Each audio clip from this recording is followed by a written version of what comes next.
ನಮಸ್ಕಾರ ಸ್ನೇಹಿತರೆ, ನಮ್ಮ ಮಧುರ ಸುಧೆ ಚಾನಲ್ಗೆ ನಿಮಗೆ ಸ್ವಾಗತ. ನಾವು ನಿಮಗಾಗಿ ಕೃಷ್ಣ ಸಂದೇಶವನ್ನು ಒತ್ತು ತರುತ್ತಿದ್ದೇವೆ. ಇಂದಿನ ಕೃಷ್ಣ ಸಂದೇಶವನ್ನು ನೋಡುವ ಮೊದಲು ಯಾರೆಲ್ಲ ನಮ್ಮ ಚಾನಲನ್ನು ಹೊಸದಾಗಿ ವೀಕ್ಷಿಸುತ್ತಿದ್ದೀರಿ, ನಮ್ಮ ಚಾನಲನ್ನು ಸಬ್ಸ್ಕ್ರೈಬ್ ಮಾಡಿಕೊಳ್ಳಿ. ಹಾಗೆಯೇ ಬೆಲ್ ಬಟನ್ ಒತ್ತುವ ಮೂಲಕ ನೋಟಿಫೈ ಆಗಿರಿ. ಇಂದಿನ ಕೃಷ್ಣ ಸಂದೇಶ: ಯಾವ ಸಂಬಂಧ ನಮ್ಮ ಕಣ್ಣಿನಿಂದ ನೀರು ತರಿಸುತ್ತದೆಯೋ ಅದಕ್ಕಿಂತ ಆಳವಾದ ಸಂಬಂಧ ಮತ್ತೊಂದಿಲ್ಲ. ಯಾವ ಸಂಬಂಧ ನಾವು ಅಳುತ್ತಿದ್ದರೂ ಸುಮ್ಮನಿದ್ದು ಬಿಡುತ್ತದೋ ಅದಕ್ಕಿಂತ ದುರ್ಬಲವಾದ ಸಂಬಂಧ ಮತ್ತೊಂದಿಲ್ಲ. ಜೀವನದಲ್ಲಿ ಸಿಕ್ಕಿದ್ದನ್ನು ಪಡೆದು ತೃಪ್ತಿಯಿಂದ ಬಾಳಬೇಕು. ಸಿಗದಿದ್ದನ್ನು ಮರೆತು ಖುಷಿಯಿಂದ ಬದುಕಬೇಕು. ಇಂದು ಸಿಕ್ಕಿದ್ದು ನಾಳೆ ನಮ್ಮ ಕೈ ಜಾರಿ ಹೋಗಬಹುದು. ಇಂದು ಸಿಗದೇ ಇರುವುದು ನಾಳೆ ನಮಗೆ ಒಲಿಯಲೂಬಹುದು. ಯೋಗವಿದ್ದರೆ ಭೋಗ ಖಂಡಿತ ಇದ್ದೇ ಇರುತ್ತದೆ. ದುಃಖ ಮರೆಯೋದಕ್ಕೆ ಅಮ್ಮನ ಮಡಿಲು ಇರಬೇಕು. ಬದುಕಿನಲ್ಲಿ ಭರವಸೆಗಳಿಗೆ ಬಲವಾಗಿ ಅಪ್ಪ ಇರಬೇಕು. ಕಷ್ಟ ಸುಖ ಹಂಚಿಕೊಳ್ಳುವುದಕ್ಕೆ ಅಕ್ಕ ತಂಗಿ ಇರಬೇಕು.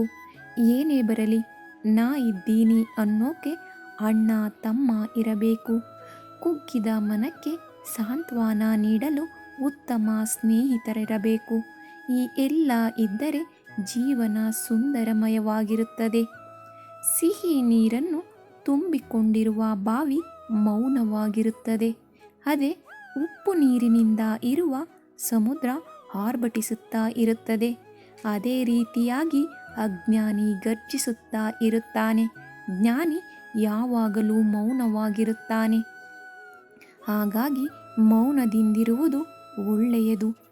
ಹಸಿದವರಿಗೆ ನೀಡಿದ ಅನ್ನ, ಬಯಸಿದವರಿಗೆ ನೀಡಿದ ದಾನ, ಅವಶ್ಯಕತೆ ಇದ್ದವರಿಗೆ ಮಾಡಿದ ಸಹಾಯ ಇವು ಸಾವಿನ ನಂತರ ನಮ್ಮನ್ನು ಬದುಕಿಸಬಲ್ಲ ಸಂಜೀವಿನಿಗಳಾಗಿರುತ್ತವೆ. ಆದ್ದರಿಂದ ದಾನ ಮಾಡುವುದು ಒಳಿತು. ಮನುಷ್ಯ ಬದುಕಿರುವಾಗಲೇ ಸಾಯುವ ಹಾಗೆ ಮಾಡುವ ಎರಡು ಬಲವಾದ ಆಯುಧಗಳು ಎಂದರೆ ಒಂದು ಅವಮಾನ, ಮತ್ತೊಂದು ಅನುಮಾನ. ಈ ಅವಮಾನ ಅನುಮಾನಗಳು ನಮ್ಮ ಜೀವನದ ವಿಷಕಾರಿ ಅಂಶಗಳು. ದುಃಖ ಯಾರಿಗೆ ಇಲ್ಲ ಹೇಳಿ? ಆಗುವುದೆಲ್ಲ ಒಳ್ಳೆಯದಕ್ಕೆ. ನಗುತ್ತಾ ಇರುವು ಯಾವಾಗಲೂ. ಬೆವರ ಹನಿ ಭರವಸೆ ಕೊಡುತ್ತದೆ. ಕಣ್ಣೀರ ಹನಿ ಬದುಕು ಕಲಿಸುತ್ತದೆ. ಪ್ರತಿ ನೋವು ಒಂದು ಪಾಠ ಕಲಿಸುತ್ತದೆ.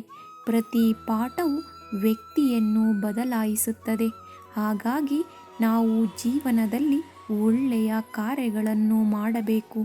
ಆಗ ಭಗವಂತನಿಗೂ ತೃಪ್ತಿ, ನಮ್ಮ ಜೀವನ ಸಾರ್ಥಕತೆಯಾಗುತ್ತದೆ. ಧನ್ಯವಾದಗಳು.